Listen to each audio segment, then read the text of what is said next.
Vamos a hablar entonces del gran pensador y filósofo alemán Friedrich Nietzsche, hombre representante del siglo XIX, siglo donde nació, 1844 al 1900, con una producción intelectual muy intensa.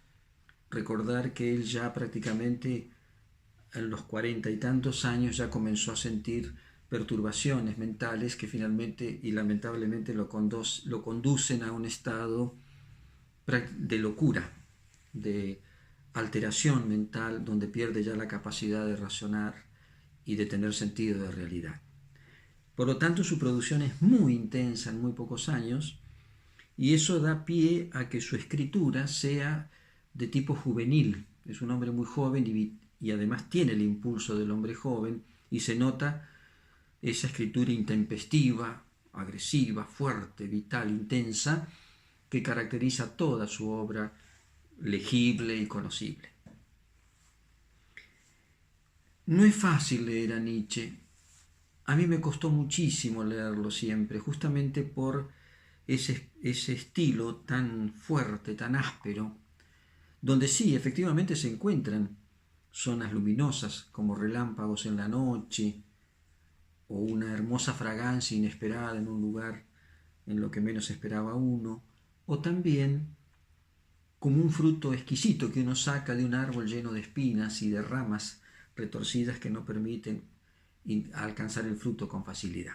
Existen esos frutos, existen esas fragancias y eso hace que a pesar de todo el lector que encuentra, como en mi caso, la aspereza y lo rudo para llegar a él, se encuentra con esos solaz y esos esparcimientos internos que dan motivo a que uno a pesar de todo lo frecuente. Esa escritura se debe también a que Nietzsche se impuso ser asistemático, detestaba el sistema filosófico. Es más, sus críticas a los grandes filósofos griegos, Platón, Aristóteles, y después filósofos anteriores a él, pero en la modernidad como Kant, los acusa de sistemáticos. Y para él ser sistemático es mentir, porque nunca vamos a poder establecer un sistema ordenado de la vida en general, precisamente porque la vida es fluyente, es cambiante, es contradictoria. Y si yo quiero garantizar el sistema, tengo que eliminar las disensiones que hay dentro de la realidad. Tengo que darle un perfil, recortar. Y eso para Nietzsche es claramente una falsedad. Por otro lado, él quiere un estilo, y lo busca, donde no sea la actitud clásica que imaginamos en el filósofo que contempla la realidad y la refleja con su inteligencia, como que el objeto se refleja en su cabeza y él la puede expresar a esa realidad. Por el contrario, Nietzsche entiende que el pensador lo hace desde su sentir, desde su vivenciar la realidad. Entonces, la respuesta del pensador a la realidad no es la respuesta objetiva, es la respuesta de él. La verdad para Nietzsche es lo que el pensador como individuo ve, siente y experimenta frente a lo real. Por eso él llega a decir, el filósofo es aquel que ve, escucha y experimenta cosas únicas y extraordinarias que van a nacer en su propia individualidad. Y esto explica por qué su estilo es a veces tan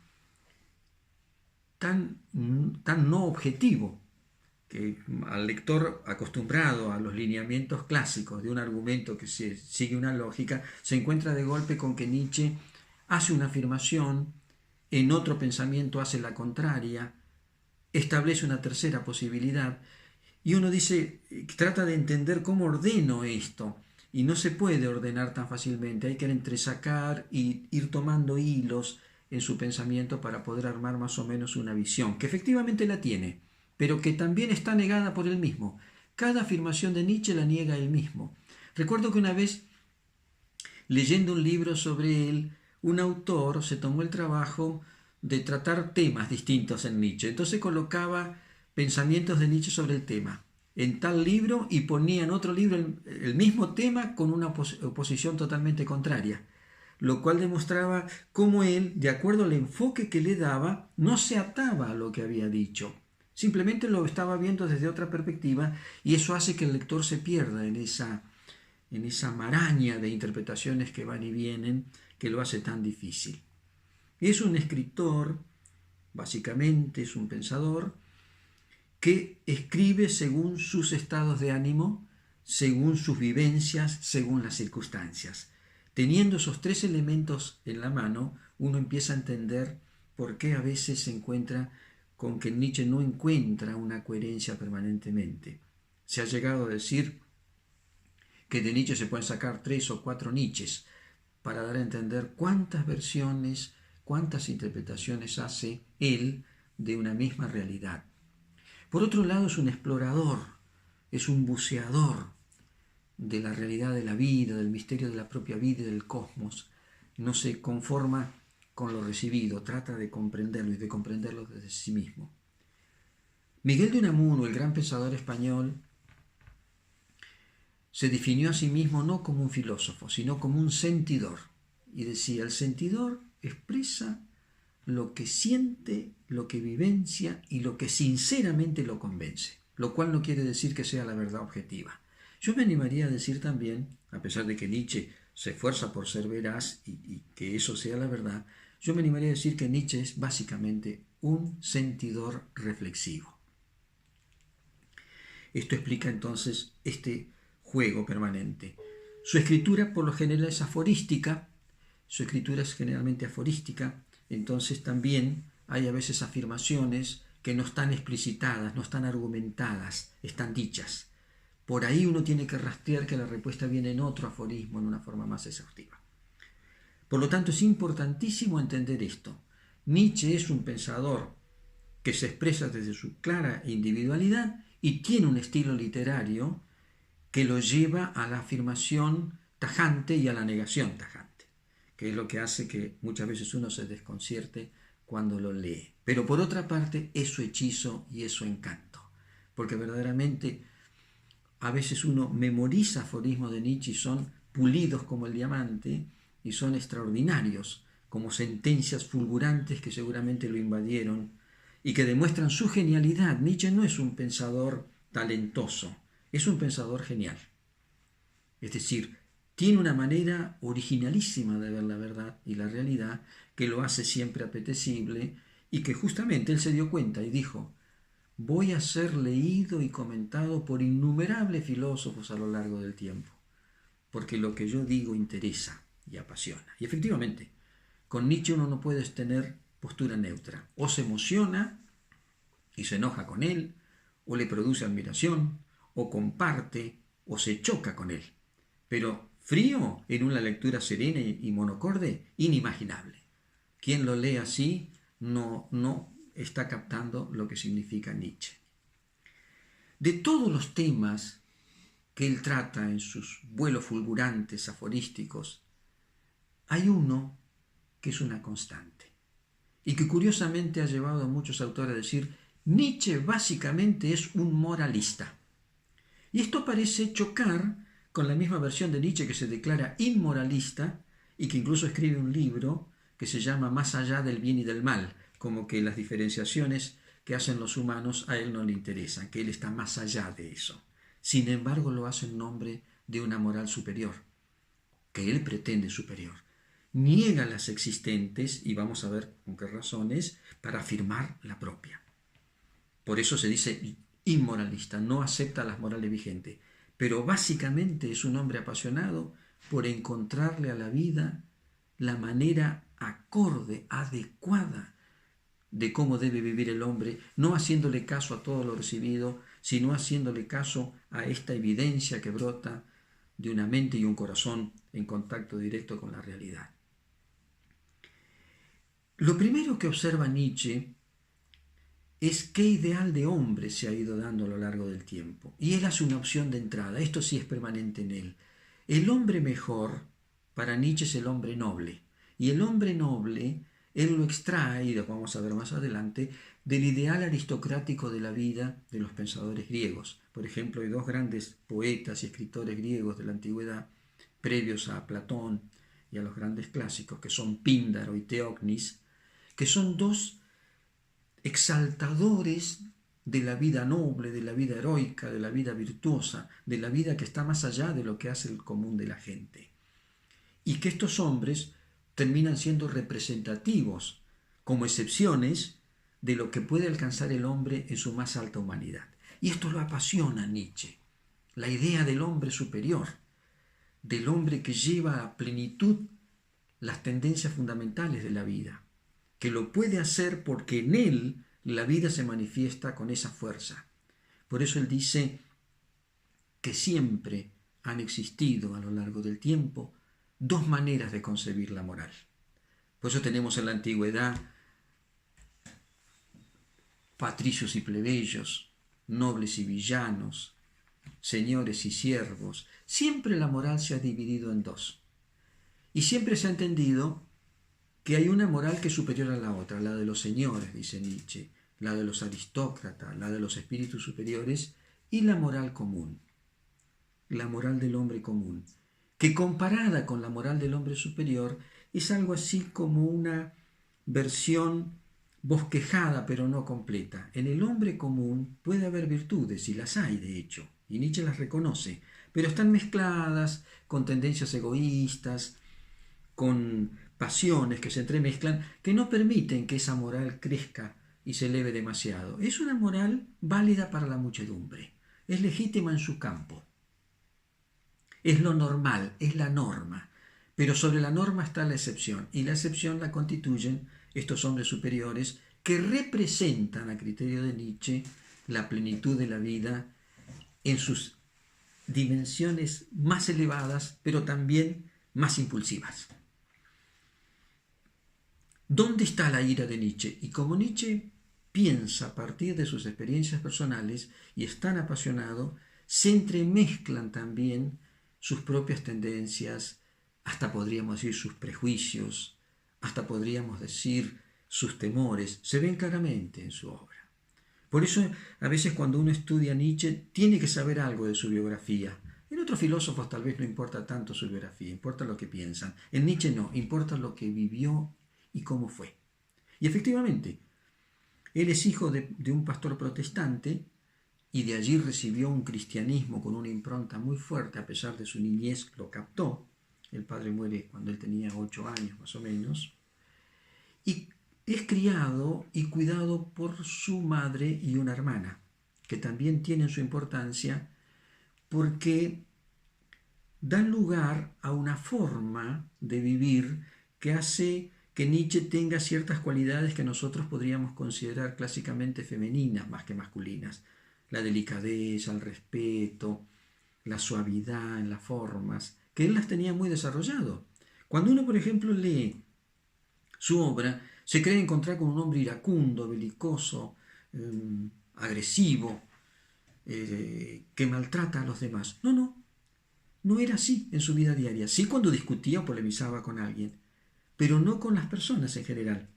Hay una historia que le gustaba mucho caminar a Nietzsche, llevar una vida solitaria entre los bosques, cerca de los lagos, sentía una pasión enorme por la naturaleza y la vida sana, la vida fuerte, la vida fresca, que en los Alpes, por ejemplo, italianos y también suizos, lo llamaban el santo de los Alpes, la población campesina. Cuando le consultaban, Nietzsche decían, ese hombre tan bueno, tan delicado, tan afable. Y claro, los biógrafos y estudiosos de Nietzsche no podían entender que ese Nietzsche iracundo, truculento, intempestivo de su obra, era este hombre tan delicado que se detenía a conversar a veces con los campesinos y con un trato tan exquisito que lo querían mucho y le tenían mucha simpatía. Y él mismo dice, yo trato a todos con la suavidad y la delicadeza que se merece la persona, pero llevo adentro una carga que el hombre común no va a entender. Y ahí viene el otro tema, porque acompañando esa suavidad y esa delicadeza hay un organismo en Nietzsche muy enfermizo, muy frágil. Padecía muchas enfermedades, terribles dolores de cabeza, muy malas digestiones, que siempre lo tenían en un estado de sopor, de dolor. Y esto llevó a que comenzó a reaccionar contra sus propias tendencias y a poner en marcha impulsos que él tenía también, como tenemos todos los humanos, impulsos a la fuerza, impulsos al poder, impulsos a la guerra, impulsos a la lucha, y produce una reacción poderosa contra todas esas cualidades que le son propias, suavidad, delicadeza, amenidad, compasión, y las empieza a considerar características de un hombre débil, de un hombre enfermizo, características de una manera de sentir demasiado baja, que él la siente en sí. Por eso le llama a eso una manera de vivir decadente, quiere decir que la vitalidad, en vez de ir hacia arriba y afirmarse y estar en la lucha y en la heroicidad, es una vitalidad que busca cuidarse, que busca protegerse, que busca sobrevivir, que busca evitar el dolor. Y entonces dice, esa es decadencia, es la vida decadente. Y yo que soy un decadente, dice él, sé de qué se trata. Por eso dice, cuando analizo la realidad psicológica de los hombres, la sé por experiencia directa y la sé porque la veo. Y como decadente me negué a la decadencia, porque sentía dentro mío aspiraciones a la fuerza, a la elevación, a la superioridad, a superar todos esos límites que se pone el hombre débil, compasión, piedad, humildad. No, sentía en otra parte fuerza, heroicidad, afirmación de la vida, lucha, guerra si es necesario. Y ahí viene el contrapolo de Nietzsche, y su reacción, es un hombre muy apasionado, entonces no le vamos a poder pedir equilibrios. Él va a pasar de un extremo al otro y efectivamente empieza a afirmar el hombre fuerte como lo concibe él y a despreciar al hombre decadente que estaba también en él, que es una reacción contra sí mismo. Por eso él dice por ahí, ¿qué es vivir? Vivir es arrancar, tirar todo lo que debilita, todo lo que enferma, todo lo que es deforme, todo lo que es decadente, hay que sacarlo y afirmar la vida. Y se pone como principio de conducta personal lo que él llamaba la escuela de guerra. Voluntad de salud, voluntad de llevar adelante el poder que siento en mí, el afán de fuerza que siento en mí. Y es una palabra indelicada esta palabra poder, porque Nietzsche tiene varias acepciones, no una sola. Cuando él dice la vida es voluntad de poder, no está diciendo dominio sobre los demás, que también lo dice después. Está diciendo llevar adelante la naturaleza misma de la vida, llevarla al fondo, llevarla a la plenitud, porque la vida en sí misma, la vida sana, la vida que está en plenitud, es vida que se afirma, no vida que se debilita. Entonces él dice, volvamos a la inocencia radical de la vida, saquemos todos esos ropajes que inventaron las religiones, las filosofías, que están proponiendo el ideal de la vida débil sobre la realidad de la vida fuerte. Y encima estamos asistiendo, dice Nietzsche, y ahí empieza su batalla mental y su batalla contra la cultura, como la concibe él desde esta experiencia que tiene. Vemos que la moral decadente trata de sustituir a la moral superior. Y para sustituirla, la calumnia, la combate, la niega. ¿Por qué la niega y por qué la combate? Porque el hombre inferior, o el hombre de la vida normal, que no puede llevar a plenitud eso, porque carece de los medios físicos, carece de los medios intelectuales y hasta de una cierta capacidad para llevarlo a cabo, se resiente, porque también tiene esa voluntad de poder, la experimenta en él, y como no la puede llevar adelante, se resiente y se venga, y entonces empieza a atacar la moral del hombre superior, diciendo que todo eso es malo, que el orgullo es malo, que la fuerza es mala, que la guerra es mala, que todas las pasiones son malas. Y es más, cuando lo toma el hombre común, lo toma desde la religión, llega a decir, y son pecados, y pecados terribles, que el hombre debe erradicar de sí.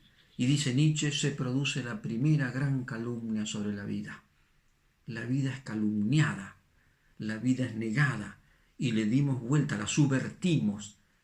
Lo que tenía que estar en un plano pasa a estar arriba, y lo que tenía que estar arriba queda achatado, negado y combatido. Y ahí empieza su gran batalla. Y en la batalla, como eres un hombre de posturas extremas, comienza a hacer afirmaciones terribles, donde no solamente niega esos valores, primero los consideraba válidos en su campo, después los niega como enfermizos, después los niega como decadentes, y después dice hay que combatirlos. Pero a su vez van creciendo. ¿Por qué? porque los hombres se acostumbraron a no aceptar la vida en su inocencia, y la vida en su inocencia es fuerza, es afirmación. Se acostumbraron a querer perfeccionarla, a querer adornarla con otras realidades, y la calumniaron, y dijeron la vida en sí misma, así tomada, y es nada, no tiene sentido, es un pecado, conduce al mal. Por eso dice él, y aparece una palabra que emplea mucho, los hombres sin saberlo son nihilistas. Vacían la vida de todo valor intrínseco y le empiezan a adjudicar valores extrínsecos para elevarla. Y esos valores son contrarios a lo que la verdadera vida es, que es afirmación, plenitud, fuerza. Y entonces empiezan a ganar los decadentes. Los decadentes ganan en política, los decadentes ganan en cultura, porque empieza la cultura de las masas, empieza la política de la mediocridad, empieza la exaltación de la igualdad de todos. Y Nietzsche, que tiene ese fervor y que tiene un afán aristocrático, dice, no, la mayoría de los hombres constituyen una especie, pero están las excepciones que se pasan por arriba de la especie, y la especie los quiere reducir. Y no solamente los quiere reducir a especie, los quiere colocar más abajo, porque el resentimiento se transforma en productor de valores. Y ahí viene su ataque feroz al cristianismo. Dice, el cristianismo, exaltando al pobre, al enfermizo, al humilde, al humillado, le dio pie a toda esa debilidad contra la fuerza y se transformó en el gran calumniador de la vida, que destruyó el ideal aristocrático que ya habían establecido Píndaro, Teognis, Aristóteles, colocando una supuesta igualdad que lo que ha llevado es a que la vida se achate. Y entonces dice del cristianismo la democracia, igualdad de todo, y de la democracia socialismo, igualdad en todo. Y dice Nietzsche, no, frente a los iguales queremos ser distintos, dice él, como tomando la postura del hombre aristocrático. Guerra contra la igualdad. Pero a su vez, dice, y vuelve a aparecerle eso, la igualdad vale para la mayoría y en su lugar está bien, pero el excepcional tiene que estar por arriba.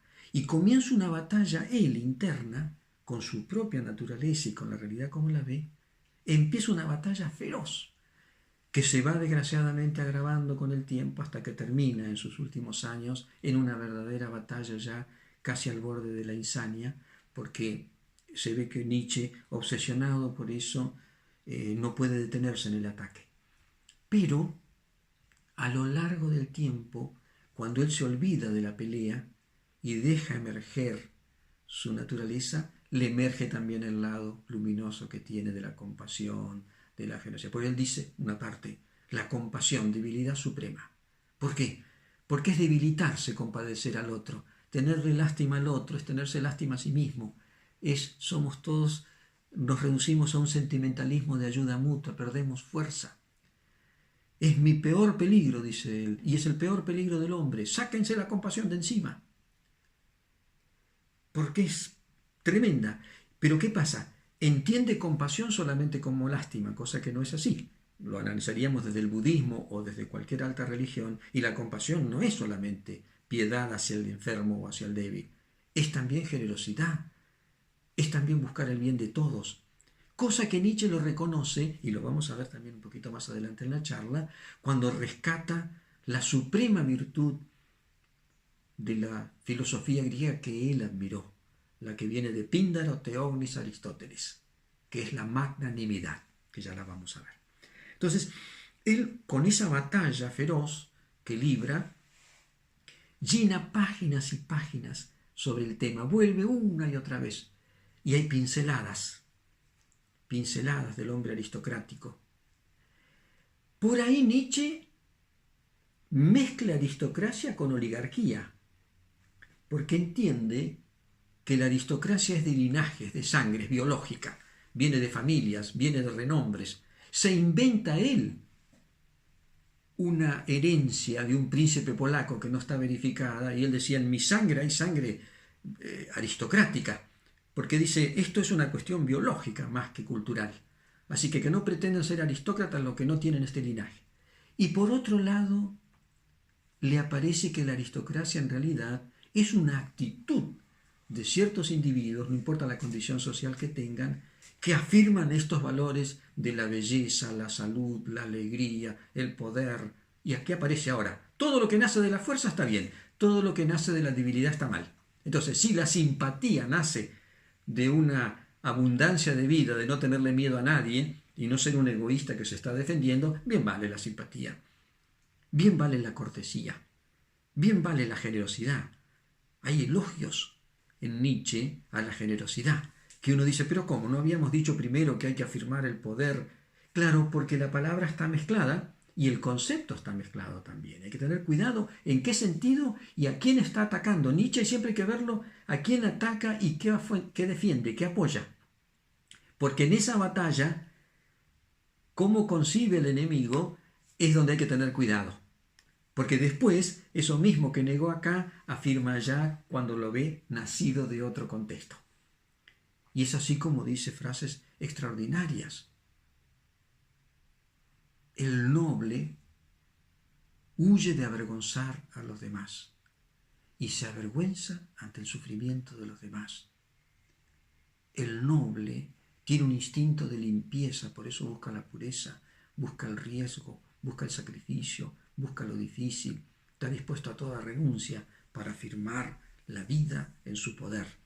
No la vida sometida a algo, la vida como un surgente que va hacia arriba.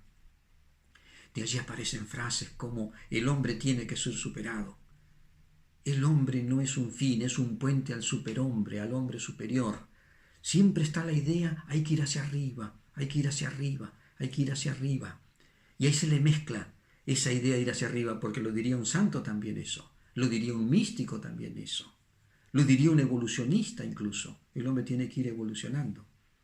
Y efectivamente, en Nietzsche, si no entendemos los aspectos más que filosóficos que tiene su personalidad, no lo vamos a entender, porque Nietzsche es a su manera un poeta, y lo es, y en sentido mayúsculo, un profeta, porque tiene intuiciones que se cumplieron a lo largo del tiempo, ve en perspectiva histórica.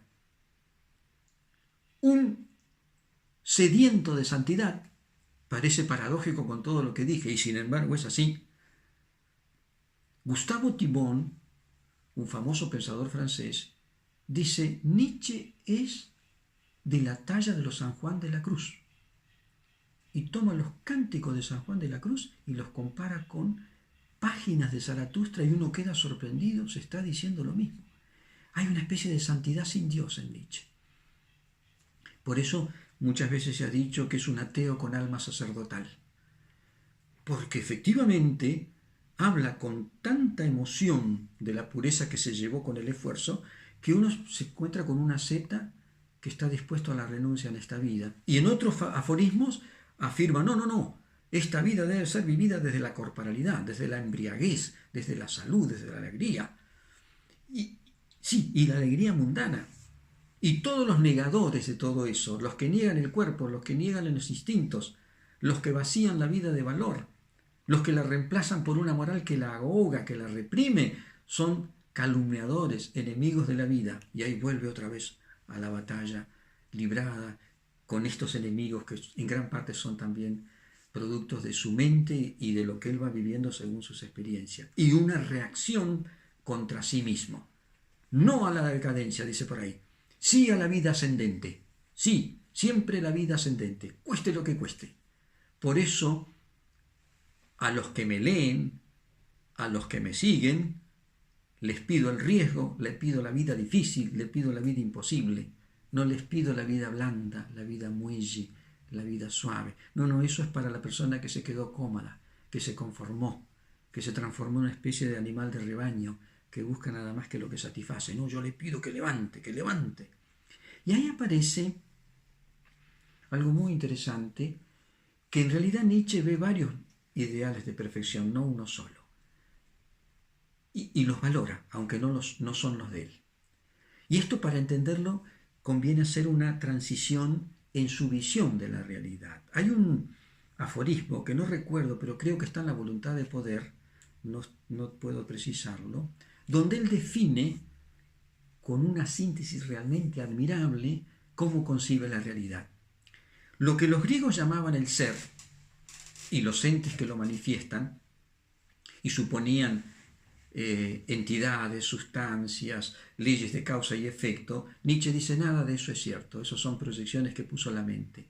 El ser, la realidad, no es ser, no es ente, es vida. Y la vida es movimiento.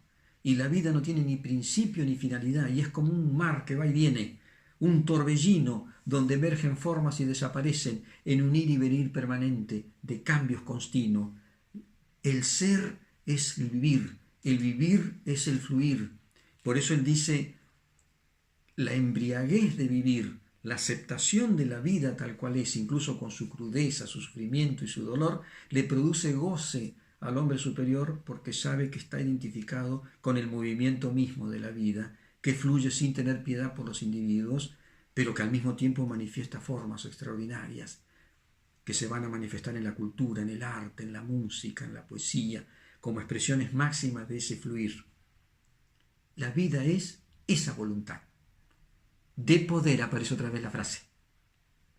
No de dominio, de poder, donde cada ser quiere llevar a plenitud ese pedacito de vida que le tocó en la rama del fluir que se hizo individuo en él. Frente a esa realidad, los filósofos, dice él, inventaron un mundo estable, no soportaron la realidad. La filosofía nace de un miedo a la realidad, y nace de la voluntad, ahora sí, no solo de poder, de dominio. Entonces quiere dominar esa realidad que no puede, y entonces inventa sistemas filosóficos, sustancia, accidente, esencia, causa, efecto. Arman un mundo, pero el mundo no es así. Otros, que no tienen la solución filosófica, buscan la solución religiosa. Imaginan un creador, protector, un Dios que es severísimo, pero que al mismo tiempo protege, frente al cual yo me humillo y pido protección para que me salve de este torbellino de la vida, donde rige el caos muchas veces, la fuerza, la pasión y no la claridad racional, como a veces el hombre quisiera. Entonces son los que se refugian en una creencia. Y hay una tercera posición de hombres que son hipersensibles, que no soportan el dolor de la vida y prefieren darle la espalda a la vida. Y entonces se inventan ellos una manera de vivir donde los valores no son la fuerza, el poder, la guerra, la confrontación, la lucha, sino la paz, la bondad, la amenidad, la dulzura, que es una manera de protegerse de la vida.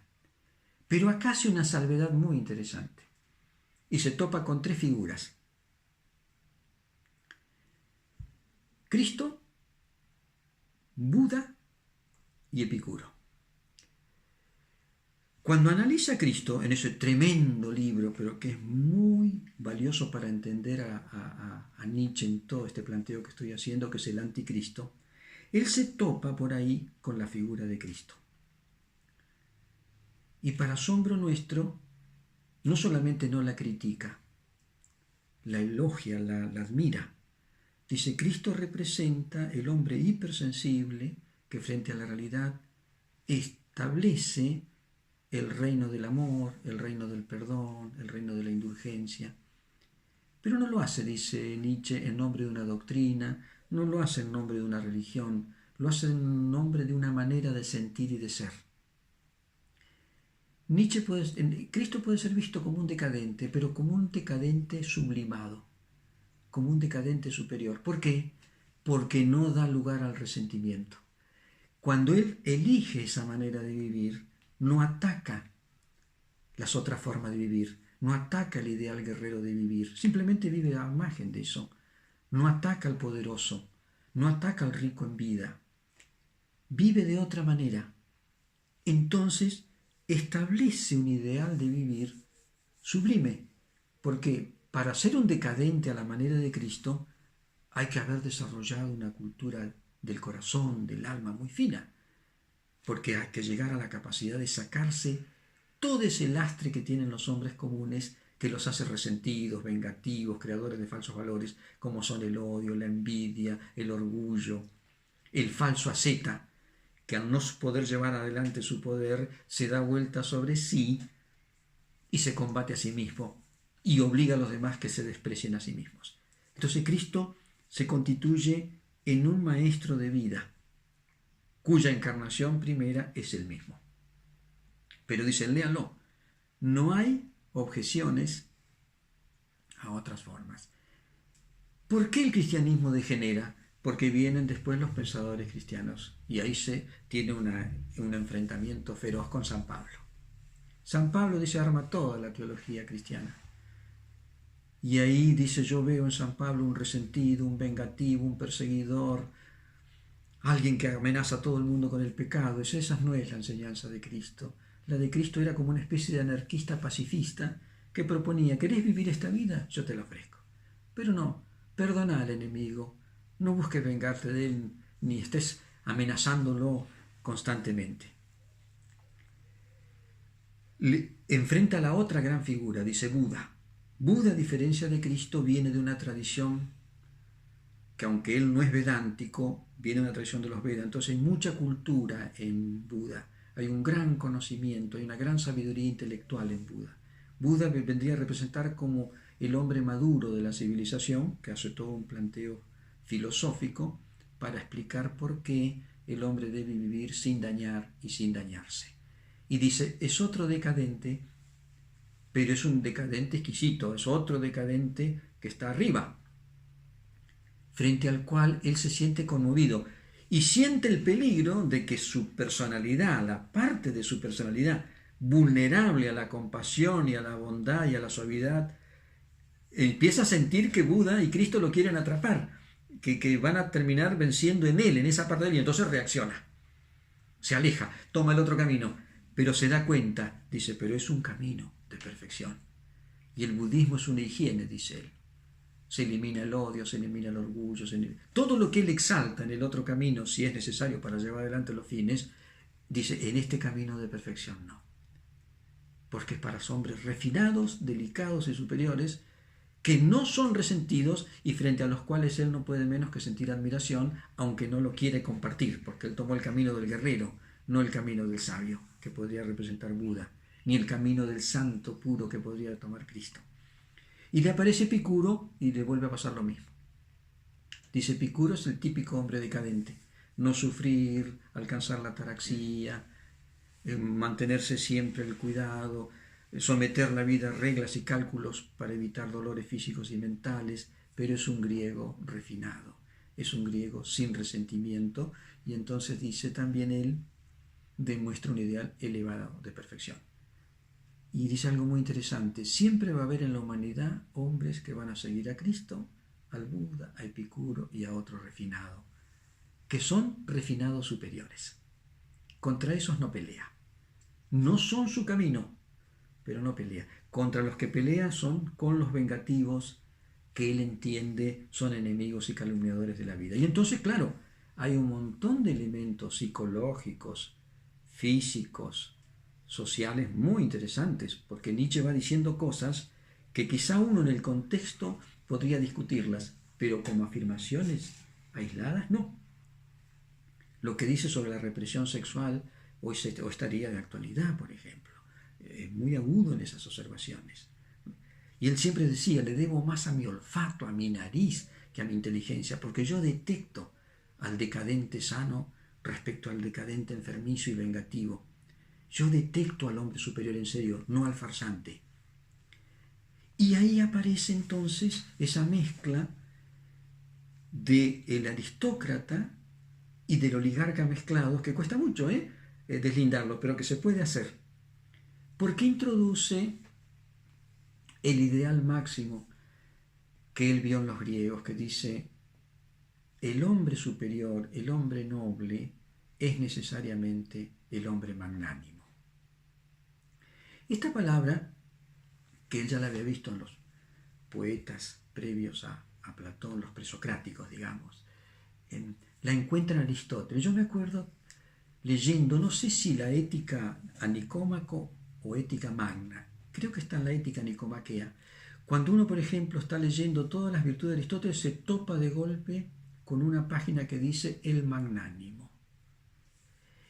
Y ahí Aristóteles ya no habla de en qué consiste la virtud. Cita el ejemplo de un hombre que es magnánimo. sale de establecer una ética de virtudes y diríamos hoy de valores, a dar un perfil de alguien que vive de determinada manera y lo empieza a describir, que sin duda influyó mucho en Nietzsche. ¿Qué características tiene el magnánimo? Que no lo hace cristiano, pero que hay cualidades del magnánimo que el cristianismo podría aprovechar. Es orgulloso, porque tiene clara conciencia de su valía, se sabe grande, y dice cosas tremendas Aristóteles, se sabe grande y se sabe merecedor de lo grande, solo acepta la estima de los grandes, la estima de los inferiores con suavidad la deja de lado. Es desdeñoso, no admira, no elogia, no encuentra nada que valga la pena. Si le rinden méritos, no los busca. Si le rinden méritos y lo elogian, entiende que se los merece, pero también los deja de lado. Es el típico hombre orgulloso, magnificente, pero incluso lo describe físicamente. Es un hombre erguido, de andar pausado, de mirada tranquila, porque es grande. Y agrega esto: y los grandes nunca se aprovechan de los débiles. Nunca va a ser ostentación de virtud frente al que no la tiene. Y nunca va a ser ostentación de fuerza frente al débil. ¿Por qué? Porque el grande consideraría eso una bajeza. Porque no se mide a sí mismo por la separación de bueno y malo. Porque la palabra bueno es demasiado múltiple. Y puede ser bueno el egoísta que se hace el bueno para protegerse de los demás y no lo lastimen. O se hace bueno el que quiere sacar un provecho, entonces se humilla. O se hace bueno el que se acostumbra a ser dócil y acepta todo lo que le imponen. En cambio, la palabra noble es otra cosa. Y dice, el magnánimo no utiliza la categoría bueno y malo, utiliza la categoría noble e innoble. Cuando a veces uno dice por ahí, eso no es noble, o eso es innoble, eso es bajo, esa sería una categorización del hombre superior. En cambio, el hombre inferior estaría buscando lo bueno y lo conveniente mezclado. Este está más allá de todo egoísmo porque se siente grande, carece de miedo. Es casi el perfil del hombre, diríamos, del gentleman griego, con el agregado de un hombre con una buena dosis de agresividad y de fuerza, que era la característica de la cultura griega. Ese ideal magnánimo atraviesa toda la cultura occidental, la toma Santo Tomás de Aquino y la cristianiza. Le saca todos los elementos que le puso Aristóteles de soberbia, de espíritu de clase, del hombre magnificente y poderoso y rico que frente al esclavo toma una actitud de querer ayudarlo, pero sabe que el esclavo está distante de él, y lo hace la actitud del hombre generoso, del hombre que perdona, del hombre que no se deja atrapar por los sentimientos mezquinos, del odio, la envidia, la venganza, el resentimiento, los celos, porque Santo Tomás reconoce esas son todas reacciones de un espíritu débil, no de un espíritu fuerte. Un espíritu fuerte no puede envidiar, un espíritu fuerte no puede tener celos. Eso es propio de un formato menor de vida. Y Santo Tomás le dedica unas páginas hermosas a la magnanimidad, que después durante mucho tiempo, a mí me gustó mucho ese ideal cristianizado, pasado ya por el tamiz cristiano, lo leí en muchos filósofos, incluso hay un famoso pensador tomista, Joseph Pieper, que en las virtudes fundamentales le dedica unas buenas páginas a la magnanimidad, ya depurada de todo ese elemento, pero salvando el sentido del honor, la nobleza de carácter, y estableciendo entonces sí una verdadera aristocracia, donde no entran los elementos oligárquicos, porque cada vez que se habla de aristocracia, uno ya empieza a olfatear, se está queriendo justificar una situación de clase, económica, política, que ya suena más bien a oligarquía. No, el ideal no era la oligarquía, el verdadero, se mezcla siempre, pero no es el verdadero es aristocracia del alma, no de los bienes. No porque tengo más o tengo menos, tengo un apellido, un determinado linaje, no, eso es lo cultural, eso sería la aristocracia externa, objetiva, social. Se está hablando de una aristocracia del espíritu. Y ahí es donde Nietzsche apunta, mezcla por ahí, pero lo alcanza a ver. Por eso hay una página del Zaratustra que vale todo el Zaratustra, por lo menos para mí y para los que compartimos esto. Y la titula así, La virtud que da. Por ahí dice la virtud dadivosa, por ahí dice la virtud donante, Por ahí dice la virtud que se parece al sol, que derrama luz y calor sin pedir nada a cambio. ¡Epa! ¿Descubrimos entonces lo que era el amor cristiano, la caridad? Sí, pero él se cuida, pero cuidado que no vaya mezclado porque somos todos iguales, porque tenemos que protegernos unos a otros, porque somos débiles. No, no, no, no. El fuerte irradia, derrama como el sol, no pide nada a cambio. Por eso la virtud dadivosa. Hermosa página. Hermosa página. Es el momento más luminoso para mi gusto de Nietzsche cuando habla de esta virtud de la magnanimidad. Muchos autores, Goethe, Schiller, por ejemplo en el pensamiento alemán, Ortega y Gasset, dedica hermosas páginas a la magnanimidad. Mezclando un poquito lo de Nietzsche y la visión cristiana, por ejemplo, Ortega, a su manera.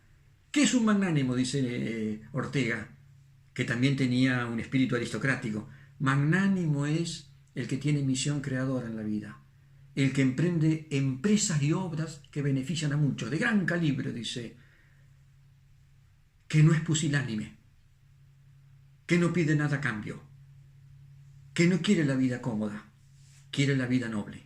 Y si hay que sacrificarse, se sacrifica. ¿Qué es vida noble?, dice Ortega. Vida noble es vida forzada, vida que aspira a ser más, vida que no mide los resultados por cuántos placeres y dolores logro, sino por qué grado de valía alcanzo según mi manera de vivir. Hermosa virtud la magnanimidad, que siempre hay que cuidarse de que no se entremezcle. Y en estas épocas de cultura a veces muy vulgarizada, de comportamientos con falta de delicadeza, de respeto, de cortesía, de gentileza, qué lindo sería recuperar para nuestro tiempo las eternas virtudes aristocráticas para darle otra vez a la vida lo que Nietzsche alguna vez aspiró, que la vida tenga belleza, que la ética sea noble, no un conjunto de frases de conveniencia y de utilidad, sino una manera viril, noble y digna de vivir, que se fue dando también en el Renacimiento con la idea del gentilhombre.